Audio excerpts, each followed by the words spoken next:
نتعلم في حاسوبي لغة العربية. بسم اللہ الرحمن الرحیم. السلام علیکم ورحمۃ اللہ وبرکاتہ. عزیز دوستو اور ساتھیوں، لیجئے ہم اپنے نئے سبق اور نئی عبارت کے ساتھ حاضر خدمت ہیں. یہ ہمارے چینل کا 16واں ویڈیو ہے.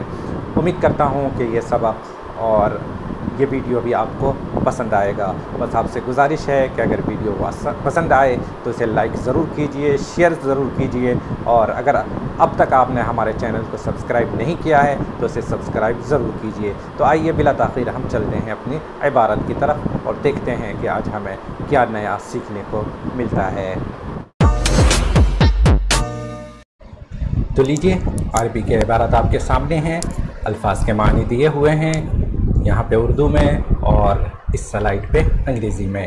ان الفاظ کے معنی کی مدد سے آپ اس عبارت کو ہمیشہ کی طرح پہلے خود سے حل کرنے کی کوشش کیجئے اعراب کے ساتھ، اس کے مفہوم کو سمجھنے کی کوشش کیجئے، پھر میری وضاحت کو دیکھ لیجئے. چلیے پھر ہم شروعات کرتے ہیں.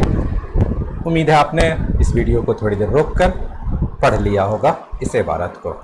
تو چلیے شروعات کرتے ہیں. پہلے ہم عبارت پڑھتے ہیں. ہیڈنگ پڑھ لیں.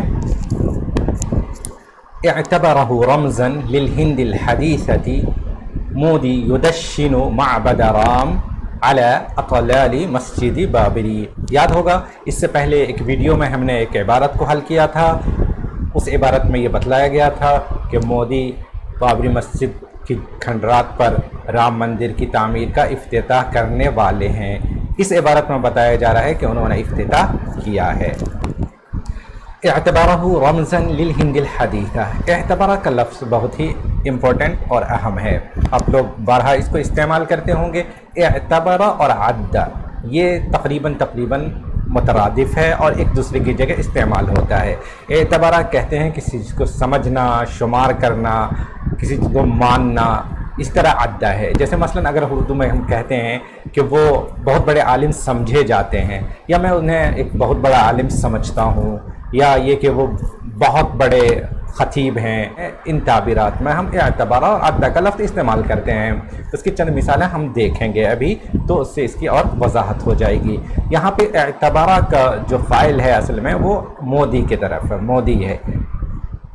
آگے اعتبارہ رمزا للہند الحدیثہ کا مطلب ہوگا کہ انہوں نے اس کو نئے ہندوستان کی علامت سمجھا. یہ ایک طرح سے ہیڈنگ ہے، ٹھیک ہے. اور آگے کیا ہے؟ مودی یدشنو. دشنا یدشنو کا مطلب ہوتا ہے افتتاح کرنا، آغاز کرنا کسی چیز کا، اناگریٹ جس کو انگریزی میں کہتے ہیں. کہ مودی بابری مسجد کے کھنڈرات پر، تلل اطلال کا مطلب ہوتا ہے کھنڈرات. اس سے پہلے ہم نے ایک لفظ پڑھا تھا انقاص. نفس انقاص کا مطلب بھی وہی کھنڈرات کے ہوتے ہیں، اور تلل اطلال کا مطلب بھی کھنڈرات کے ہوتے ہیں. کہ مودی بابری مسجد کے کھنڈرات پر رام مندر کا افتتاح کرتے ہیں. یعنی بابری مسجد کے کھنڈرات پر مودی کے ذریعے رام مندر کا افتتاح یا رام مندر کی تعمیر کا آغاز، اور انہوں نے اس کو یعنی رام مندر کے تعمیر کو یا اس کی شروعات، اس کے افتتاح کو نئے ہندوستان کی علامت قرار دیا. سمجھ گئے؟ یہ عبارت واضح ہے. چلیے میں نے کہا تھا کہ ہم جو یہاں پہ ایک لفظ ایک تعبیر ہے اعتبارہ کو ہم دیکھیں گے. یہاں پہ چند مثالیں ہم نے آپ کے سامنے رکھی ہیں، اس سے وضاحت ہو جائے گی. اب سمجھ لیجئے کہ اعتبارہ اور عدہ کو آپ ایک دوسرے کی جگہ استعمال کر سکتے ہیں. مثلا ہم دیکھیں، یعتبر بعض النقاد الشاعر الاردی غالب اکبر شعراء الاردیہ. اس عبارت کا مطلب کیا ہوگا کہ بعض ناقدین، اردو ادب کے جو نقاد ہیں، وہ اردو شاعر غالب کو اردو کا سب سے بڑا شاعر شمار کرتے ہیں، سمجھتے ہیں، مانتے ہیں. عدہ کا لفظ بھی ہم استعمال کر سکتے ہیں کہ یعد بعض النقاد الشاعر الاردی غالب اکبر شعراء الاردیہ. اس طرح آگے دیکھیں، یعتبر مولانا آزاد من مساقع الخطابہ. مسقع کی جمع مساقع ہے، جو بہت بڑے عظیم کے مطلب میں استعمال ہوتا ہے، یعنی بہت بڑے خطیب دورہ سمجھے جاتے ہیں. مولانا آزاد خطیب دورہ سمجھے جاتے ہیں، مانے جاتے ہیں. یہاں پہ یعد کا لفظ بھی ہم استعمال کر سکتے ہیں. یعتبر السکوت احیانا تأییدا وموافقتا. کہ خاموشی بسا اوقات تائید اور موافقت سمجھی جاتی ہے، مانی جاتی ہے. اعتبروک صدیقا حمیما لی، آپ کو میں اپنا گہرا دوست سمجھتا ہوں۔ یعتبر مشروع قانون فی الصین المسلمین خطرا محتملا، کہ چائنا میں، چین میں ایک قانونی مسودہ، ایک ڈرافٹ بل مسلمانوں کو ممکنہ خطرہ شمار کرتا ہے، سمجھتا ہے۔ اس طرح دیکھیں، تعد الہند دولتا علمانیتا، ہندوستان ایک سیکولر ملک سمجھا جاتا ہے، شمار کیا جاتا ہے۔ تو دیکھا آپ نے کہ کس طرح سے ہم اس لفظ کو استعمال کر سکتے ہیں، اب کہیں پہ بھی ان دونوں کو ایک دوسرے کی جگہ لا سکتے ہیں عبارت میں اور استعمال کر سکتے ہیں۔ ٹھیک ہے، ہم نے ہیڈنگ پڑھ لی، آگے بڑھیں۔ تجاہل رئیس الوزراء الہندی نریندر مودی منتقدیہ الذین اعتبروا مشارکته في بناء معبد هندوسي امرا مخالفا لدستور الهند باعتبارها دولة علمانية۔ پہلے ہم اتنا دیکھ لیتے ہیں، اس کے بعد آگے بڑھیں گے۔ تجاہلا کہتے ہیں کسی چیز سے لا علمی کا اظہار کرنا، ناواقفیت کا اظہار کرنا، اعراض کرنا، تجاہل عارفانہ جس کو کہتے ہیں، کسی چیز کو جانتے ہوئے بھی انجان بننا یا نظر انداز کرنا، صرف نظر کرنا۔ منتقدی اصل میں منتقدین تھا، منتقدین، منتقدن کی جمع منتقدون، اور چونکہ یہ حالت نصب میں ہے مفعول ہونے کی وجہ سے تو نون حذف ہو گیا، تو منتقدین تھا، اور چونکہ ہا کی طرف مضاف ہے، ہو کی طرف، تو منتقدی ہو گیا۔ تجاہلا فعل ہو گیا، رئیس الوزراء الہندی یہ فاعل ہے، اور منتقدی اس کا مفعول ہے۔ منتقدی ہو کی طرف مضاف ہونے کی وجہ سے اس کا نون حذف ہو گیا ہے۔ اعتبارہ یہ فعل ہے، اس کے اندر جو ضمیر ہے ہم کا وہ فاعل ہے، جو کہ الذین موصول کی طرف لوٹ رہی ہے صلہ بن کے۔ مشارکتہ یہ اعتبارہ فعل فاعل کا مفعول ہے۔ فی بناء معبد ہندوسی، یہاں پہ دیکھ لیجئے اعتبارہ کے دو مفعول آ رہے ہیں، ایک تو مشارکہ ہے پہلا مفعول، اور دوسرا مفعول امرن مخالفن ہے۔ یہاں پہ آپ مثال دیکھیے، مثلاً یہ جو مثال ہم نے پڑھا تھا اس میں بھی دو مفعول تھے، اعتبروک کا پہلا مفعول تھا اور صدیقا حمیما یہ دوسرا مفعول تھا، اسی طرح یہاں پہ بھی ہے اعتبروا مشارکتہ امرا مخالفا، امرا مخالفا یہ دوسرا مفعول ہے۔ جب ہم اس عبارت کا ترجمہ کریں گے تو مزید وضاحت ہوگی۔ یہاں پہ دیکھ لیجئے ایک اور تعبیر ہے، باعتبارها دولة علمانیة، اعتبارہ کے لفظ سے ہی ہے، باعتبارها یا بوصفها، ایک تعبیر بوصفها کا بھی استعمال کرتے ہیں۔ انگریزی میں ہم کہتے ہیں اس کو بینگ، کی حیثیت سے۔ اردو میں اگر ہم اس کو ترجمہ کرنا ہے تو ہم کر سکتے ہیں کی حیثیت سے، یعنی ہندوستان ایک سیکولر ملک ہے، سیکولر ملک ہونے کی حیثیت سے، باعتبارها دولة علمانیة، اس طرح سے ترجمہ کریں۔ آئیے اب ہم ترجمہ پہ نظر ڈالتے ہیں۔ ہندوستانی وزیر اعظم نریندر مودی نے اپنے ناقدین کو نظر انداز کیا، لفظی ترجمہ کر رہا ہوں، تجاہل منتقدی، اپنے ان ناقدین کو نظر انداز کیا، الذین جنہوں نے رام مندر کی تعمیر میں ان کی شرکت کو امراً مخالفاً لدستور الہند، ہندوستانی دستور، ہندوستانی آئین کے مخالف قرار دیا، ان کی شرکت کو رام مندر کی تعمیر میں ہندوستانی آئین کے مخالف سمجھا، مخالف قرار دیا، مخالف گردانا۔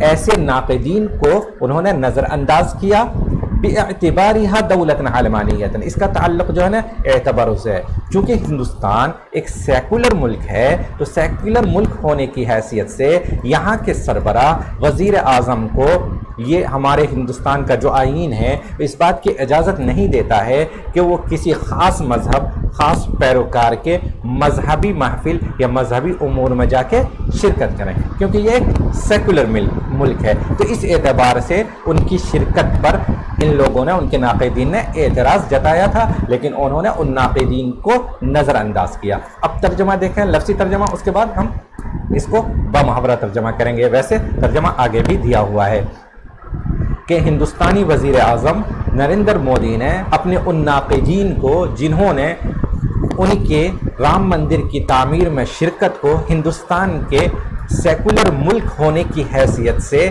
رام مندر کی تعمیر میں ان کی شرکت کو ہندوستانی آئین کے مخالف قرار دیا، ایسے ناقدین کو انہوں نے نظر انداز کیا۔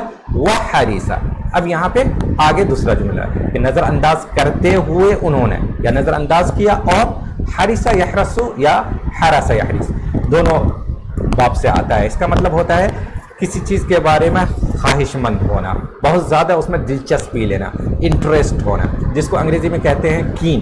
ہی was can to, Haris Ali, Haris تو علی، اسی کے لیے وحرس علی تدشین معبد رام بنفسی۔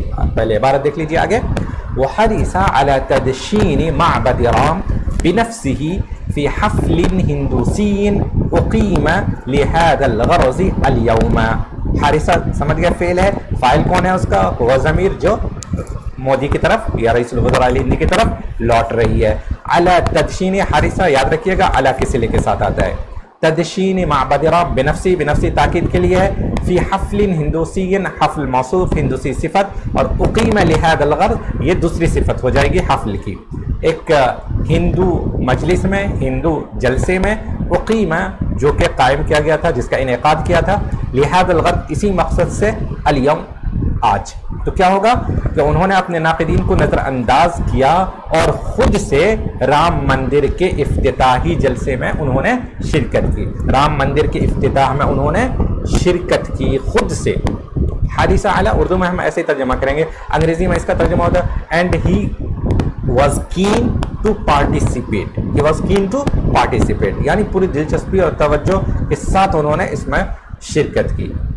سمجھ گئے؟ تو حارثہ کا لفظ اسی مطلب میں یہاں پہ آیا ہے کہ انہوں نے ہندو حفل ہندوسین، ہندو جلسے میں شرکت کی، خود سے شرکت کی، جو کہ آج اسی مقصد کے لیے جس کا انعقاد کیا گیا تھا، یعنی جو ہندو مجلس یا جلسہ اسی مقصد کے لیے آج انعقاد جس کا کیا گیا تھا، اس مجلس میں انہوں نے رام مندر کے افتتاح کے لیے بذات خود شرکت کی۔ سمجھ گئے؟ آگے پڑھیں۔ معلناً، اب یہاں پہ معلناً جو ہے وہ حال بنے گا، کس کا؟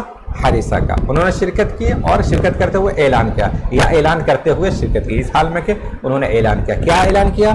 معلناً ان المعبد، اب ان المعبد یہ پورا جملہ جو ہو جائے گا وہ معلناً کا مفعول ہو جائے گا، یاد رکھیے گا۔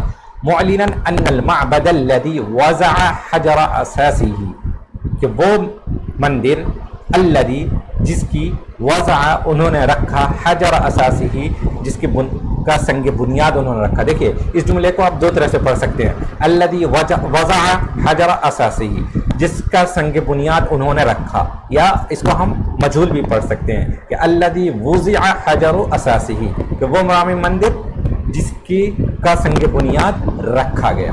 دونوں طرح سے پڑھ سکتے ہیں۔ اگر ہم معروف پڑھ رہے ہیں تو وضع کا فاعل نریندر مودی ہو جائے گا، اگر مفعول پڑھ رہے ہیں تو نائب فاعل حجر اساسی ہو جائے گا۔ کہاں رکھا گیا؟ علی انقاض مسجد بابری التاریخی، تاریخی بابری مسجد کے کھنڈرات پر، بمدینہ ایودھیا میں۔ رمز للہند الحدیث، دیکھ لیجیے رمز کیا ہے؟ انا حرف مشبہ فعل ہو گیا، المعبد، اور پورا وہ جملہ مل کر کے المعبد کے ساتھ جو آ رہا ہے وہ انا کا اسم ہو گیا، رمزن یہاں پہ اس کی خبر ہے۔ انہوں نے یہ اعلان کیا، اور اعلان کیا انہوں نے شرکت کرتے ہوئے اعلان کیا کہ رام مندر جس کا سنگ بنیاد انہوں نے تاریخی بابری مسجد کے کھنڈرات پر رکھا، وہ نئے ہندوستان کی علامت ہے۔ ان المعبد رمز للہند الحدیثی، تو وہ مندر نئے ہندوستان کی علامت ہے۔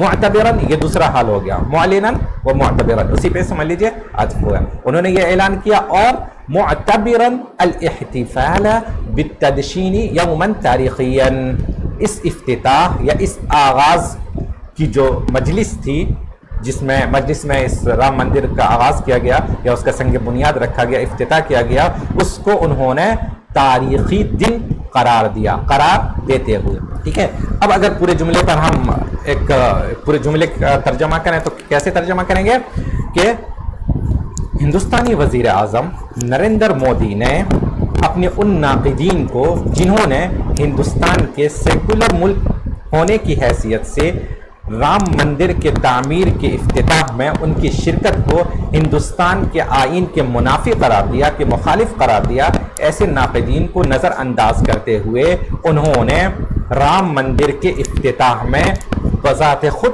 شرکت کی ایک ہندو جلسے میں جو اسی مقصد کے لیے آج منعقد کیا گیا تھا، معلناً اعلان کرتے ہوئے کہ یہ رام مندر جس کا سنگ بنیاد تاریخی بابری مسجد کے کھنڈرات پر رکھا جا رہا ہے وہ نئے ہندوستان کی علامت ہے، اور اس افتتاح کو یا اس افتتاحی مجلس کو، اس افتتاحی جلسے کو تاریخی دن قرار دیا۔ تاریخی دن قرار دیتے ہوئے یا قرار دیا، دیکھیں اردو میں یہ اس کا لفظی ترجمہ ہے، اردو میں آپ بامحاورہ جتنا بہترین ترجمہ کر سکتے ہیں وہ آپ کے اوپر ہے، اور اس کے اوپر ہے کہ آپ کی اردو کتنی اچھی ہے۔ ویسے اردو میں مکمل ترجمہ میں نے آگے دیا ہوا ہے۔